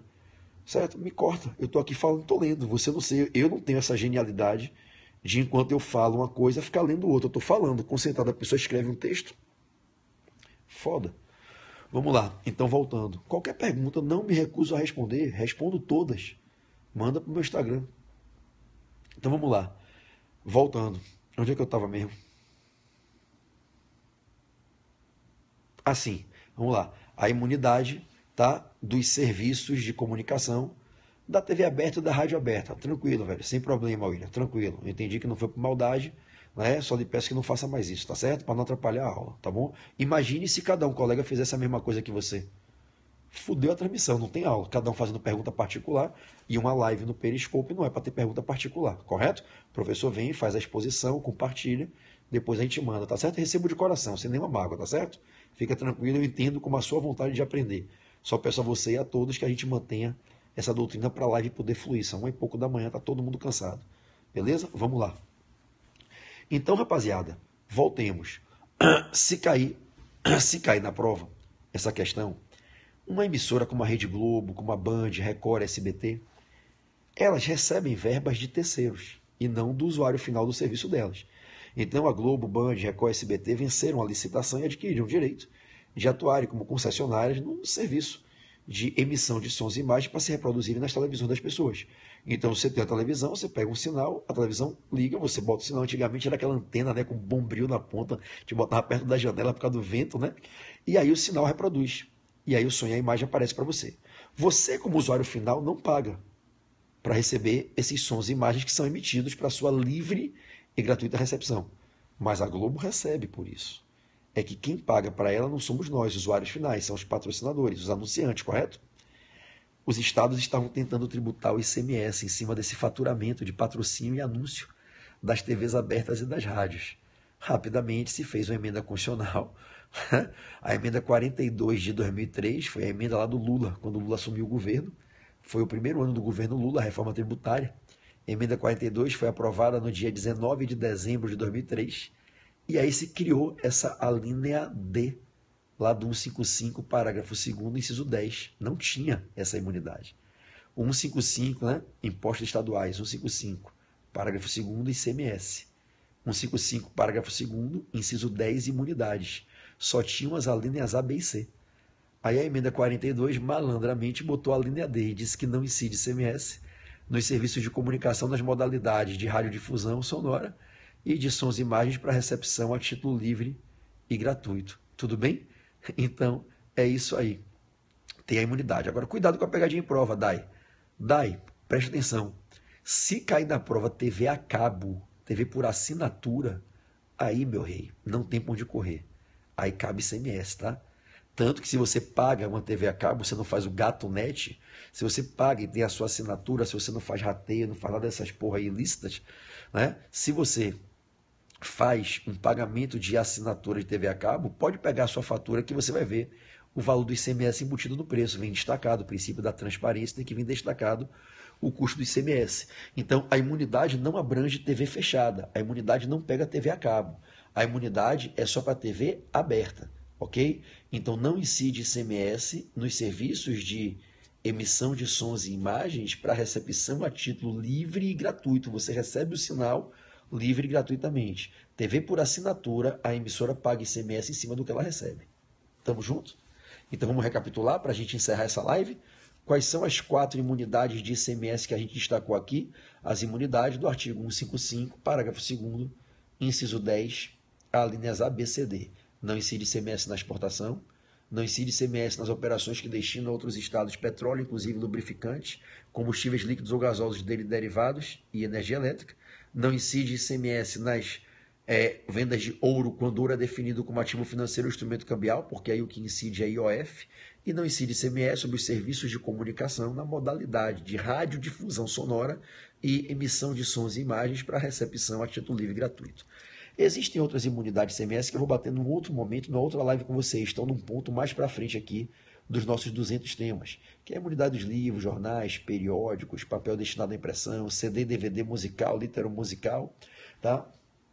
Imunidade de ICMS nas vendas de souvenirs dentro das igrejas, né? A igreja tem uma lojinha que vende souvenir dela, pertence a ela, pertence à igreja. Tem imunidade de ICMS na venda do souvenir religioso, né? A gente bate isso no outro momento. Bom, galera, eu acho que por hoje já deu, né? 1h30 de live, são 1h25 da manhã. Eu vou botar o despertador para 6h30. Galera de Salvador que estiver assistindo, domingo tem aula de exercícios aí o dia inteiro em Salvador. E eu acho que a fantástica professora Isabela Leal, Belinha, de Direito Penal, vai participar do meu aulão e vai fazer 1 hora de questões de Direito Penal, resolvendo questões, só questão top. Teoria da norma, teoria do crime, teoria da pena, princípios, lei no tempo, lei no espaço. Eu acho que ela vai arregaçar comigo aí em Salvador. Tá? Eu abro aí em Salvador 10 horas da manhã, no Hotel Fiesta. Ó, galera, vocês de Salvador, eu aluguei a porra do hotel, paguei 5 mil, viu? O auditório aí, para dar aula para vocês, estou pagando no meu bolso, viu? 5 pau, foi o que me cobraram lá para fazer o evento domingo. Né? Então, mês, porra, bombado, julho, mês de férias, os auditórios sempre lotados. Caiu uma reserva lá, Mari, César se ferrou, né? Botei César numa furada da porra. Mas Cezão foi lá, conseguiu, fechou o Fiesta. Então, divulga pra galera de Salvador, peguei 500 cadeiras no auditório, viu? Quero ver o auditório lotado. Tô mandando imprimir 500 folhas de exercício pra gente lotar essa revisão aí em Salvador domingo. Tá certo? Quero vocês comigo aí pra gente arregaçar exercício de tributário constitucional aí em Salvador domingo. Tá certo? Tamo junto? Bom, galera, quem vai fazer prova do OAB aí? Rafa, meu irmão, lançou a revisão de ética dele na promoção. Tá baratinho, acho que tá menos de R$50. Quem puder, adquira pelo site do Portal F3. Ele fecha as 10 questões de ética. É a melhor revisão de ética do Brasil. Não deixem de adquirir. Rafa Barreto, meu irmão, RB. Carol tá assistindo já? Gezinha também. Ele é fera, conselheiro do OAB, professor de ética há mais de 10 anos, convidado para ir para a banca do exame de ordem. Rafa é violento, inconstitucional, direitos humanos, ética, eleitoral. Ele sempre fecha, Pedroca, a prova de ética. Então, quem não assistiu, ele botou por menos de R$50. Eu soube hoje aqui que tá R$24, né? Ave Maria, R$25 ele botou. Porra, R$25 são 3 copos de chopp, 3 latinhas de cerveja na noite. Então, quem puder, assista, vale a pena. E Rafa é um menino religioso, um menino bacana. Muito do dinheiro que ele ganha, ele usa em obras sociais. Rafa não é um menino usurário, não é um menino de ostentar. Vocês podem ter certeza que ainda vão estar ajudando muitas ações sociais que ele faz. Tá certo? Um menino bacana, um menino de ouro e tem uma aula foda. A revisão dele de ética é top. Entra no site do Portal F3, que eu não quero que vocês errem as questões de ética. Na prova passada, eu avisei. Assistam que ele vai fechar. Quem foi o único professor, velho, que na semana da prova deu aquela questão da gestante mulher, a mudança da legislação, lembra? Rafa deu a questão no alvo. Ele falou, galera, a gente está debatendo isso no conselho seccional, tem tudo para entrar, mas foi assim, no alvo. E eu falei para a galera, assistam a revisão dele, que ele vai fechar por das 10 questões. Dito e certo, fechou. Não é? Então, recomendo que todo mundo assista aí a revisão, R$25. E como diz Rafa, para a gente se despedir, tome posse da graça de Deus. E não deixe a graça passar. Não é assim, minha gente? Com aquela linguinha presa dele, coisa mais linda, né? Meu caçulinha. Então é isso. Gente, eu preciso dormir, acho que vocês têm que seguir estudando. Eu vou dormir, vocês vão estudar, tá certo? Que Jesus abençoe vocês. Amanhã, daqui de João Pessoa, eu abro outra live, tá certo?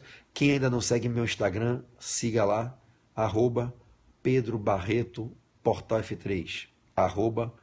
Pedro Barreto Portal F3, tá certo? Beijo, espero que vocês sigam lá meu Instagram. E o de Rafa também, né? O dele é idêntico ao meu, né? Rafael Barreto Portal F3. São iguais, né? Pedro Barreto Portal F3, Rafael Barreto Portal F3. Né? Amanhã, aula na praia na Boa Viagem, será? Será que amanhã a gente faz um Lex on the Beach aí na Boa Viagem? Será? Querem dica do mascarado? Professor mascarado? Ah, danado, é o professor mascarado, tá bolado. Examinador bolado, geral aprovado, direito maceteado. Valeu? Fiquem com Deus. Vamos dormir. Eu vou dormir, vocês vão estudar, tá? Que Jesus abençoe vocês. Amanhã tem mais. Beijo, gente.